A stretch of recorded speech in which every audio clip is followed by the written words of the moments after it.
Welcome to the BioBuzz Center. This is Tracy Cooley with Bio, and you can follow us at I Am Biotech on Twitter. And today I am here with Stephen Silverman from the Department of Economic Development in Montgomery County and Dr. Kenneth Carter, Chairman of Noble Life Sciences. Welcome to you both.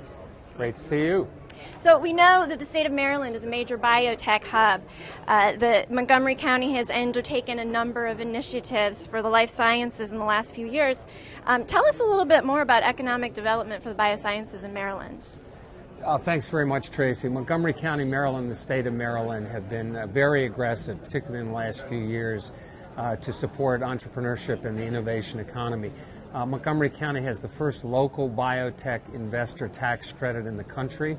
We piggyback on the state investor tax credit so that if you're an investor, whether you're in Maryland or outside of Maryland, in a Maryland-based startup company, you can get money back from the state of Maryland and Montgomery County as well in connection with your investment. We think that'll help spur startups. We also have about 160 companies in our incubators.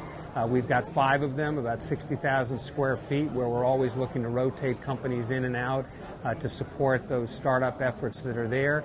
The state of Maryland just enacted Invest Maryland, which is an $84 million program which will provide pots of money to private VC funds as well as the state venture capital fund to invest in those early stage companies.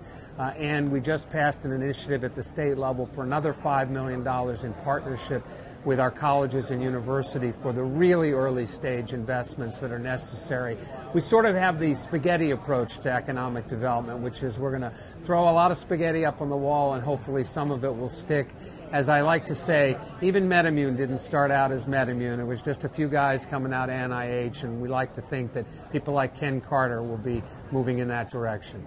It's a great analogy. And at Bio, we love to talk about industry growth. So can you talk a little bit about the expansion of the industry in Maryland?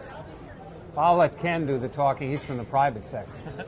Well, sure. So I run actually a small private incubator that started out in one of the state and county incubators that Steve mentioned. And in that incubator, I think it's a little bit of a microcosm of what you're seeing across the entire county and the entire state of Maryland, where we're starting out with relatively small groups of entrepreneurs, ranging from the very technical side, people coming out of places like NIH and FDA and some of the federal laboratories and the great universities that we have in the state, Johns Hopkins and University of Maryland and others.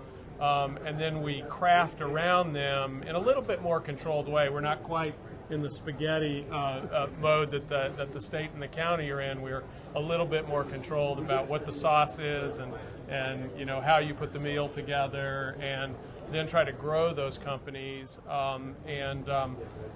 growing them all the way from very small companies. We have 1 or 2 one-person companies all the way through to what we're seeing is actually, despite the relatively lean economic times in our incubator, we've already got a couple of companies that have just started in the last year that are about to explode into the next stage where they'll be hiring a number of people, really bringing their products into clinical development and such.